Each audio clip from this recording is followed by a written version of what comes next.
یہ مہینہ جو رجب کا مہینہ ہے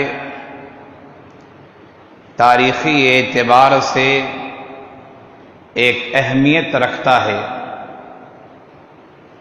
اور بعض محدثین، مفسرین اور سیرت نگاروں کے لحاظ سے یہی وہ مہینہ ہے جس میں آقا صلی اللہ علیہ وسلم کے ساتھ اسراء اور معراج کا واقعہ پیش آیا۔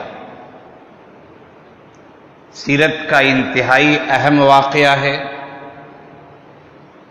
اس واقعے میں ہمارے اور آپ کے لیے بہت ساری نصیحتیں ہیں، بہت سارے پیغامات ہیں، بہت سارے دروس ہیں۔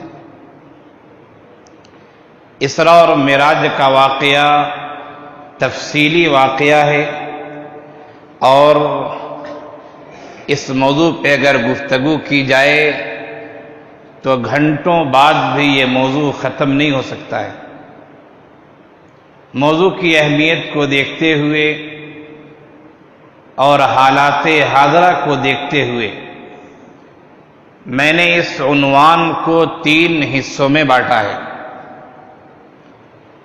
پہلا حصہ یہ ہے کہ آخر اسراء اور معراج کے واقعے کا پس منظر کیا ہے، کس موقع اور محل سے کیا حالات تھے، اور آقا صلی اللہ علیہ وسلم کو یہ معجزہ دیا گیا، یہ انعام دیا گیا اور یہ تحفہ دیا گیا۔ واقعے کے پس منظر کو بھی جاننا چاہیے، اور واقعہ کیا ہے اسے بھی جاننا چاہیے۔ یہ ہماری گفتگو کا ایک حصہ ہے۔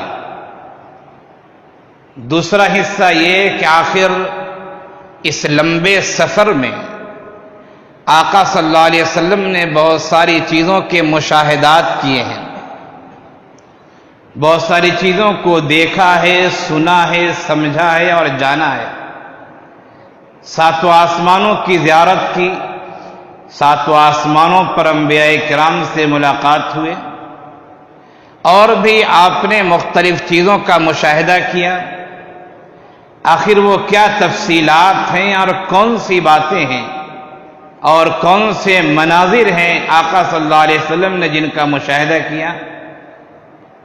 ہماری گفتگو کا ایک تیسرا حصہ ہے، اور وہ یہ کہ میزبان اللہ تعالیٰ تھا اور مہمان خاتم الانبیاء والرسل تھے۔ میزبان اتنا عالی شان جس کا کوئی مد مقابل نہیں، جو خالق کون و مکاں ہیں، اور مہمان بھی اتنا عظیم کہ مخلوق میں اس سے بڑی عظمت والا کوئی شخص نہیں۔ اتنی بڑی میزبانی اور اتنی بڑی مہمان نوازی کے درمیان کیا باتیں ہوئیں، اور میزبان نے مہمان کو کیا تحفے دیے، اس سے ہمیں کیا پیغام ملتا ہے، یہ ہماری گفتگو کا ایک تیسرا حصہ ہے۔ لیکن میں نے شروع میں آپ سے یہ بات کہی کہ اس واقعے کو چند منٹوں اور چند سیکنڈوں میں سمیٹا نہیں جا سکتا ہے۔ جمعے کا وقت یقیناً محدود ہوتا ہے، ان تینوں حصوں پر فی الحال گفتگو نہیں ہو سکتی ہے۔ آج کی تقریر میں صرف ایک حصے کو آپ کے سامنے پیش کرنا چاہتا ہوں، اور وہ یہ کہ اسراء اور معراج کے واقعہ کا پس منظر کیا ہے اور واقعہ کیا ہے۔ ان 2 چیزوں کو ہم سمجھ جائیں، پھر انشاءاللہ آئندہ تقریروں میں مزید 2 حصوں پر گفتگو ہوگی۔ اسراء اور معراج کا واقعہ کب پیش آیا، اس سلسلے میں سیرت نگاروں کے مختلف اقوال ہیں۔ علامہ حافظ ابن حجر علیہ الرحمہ نے اپنی شہرہ آفاق کتاب فتح الباری میں، جو بخاری شریف کی شرح ہے، 10 اقوال نقل کیے ہیں کہ اسراء اور معراج کا واقعہ کب پیش آیا۔ اور سیرت کی کتابوں میں عصر حاضر کی ایک اہم کتاب جس کا نام الرحیق المختوم ہے، اس کے مصنف نے 6 اقوال نقل کیے ہیں کہ آخر یہ واقعہ کب پیش آیا، اور پھر انہوں نے اپنے لحاظ سے ایک تاریخ کو راجح قرار دیا۔ سیرت کی مشہور کتاب ہے جس کو سیرت رحمت للعالمین کے نام سے ہمارا آپ جانتے ہیں، جو اصلاً 3 حصوں میں ہیں، لیکن تینوں حصے ایک ساتھ بھی آج کل شائع ہو رہے ہیں۔ انتہائی اہم کتاب ہے۔ علامہ منصور پوری علیہ الرحمہ نے اس کتاب میں جس تاریخ کو راجح قرار دیا ہے، انہوں نے کہا کہ نبوت کا 10واں سال اور رجب کا مہینہ 27 تاریخ، یعنی 27 رجب نبوت کے 10ویں سال میں اسراء اور معراج کا واقعہ پیش آیا۔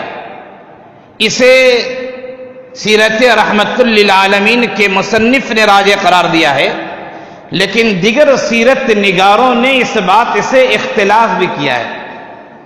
بعض سیرت نگاروں کا یہ کہنا ہے کہ ہجرت سے 1 سال پہلے یہ واقعہ پیش آیا۔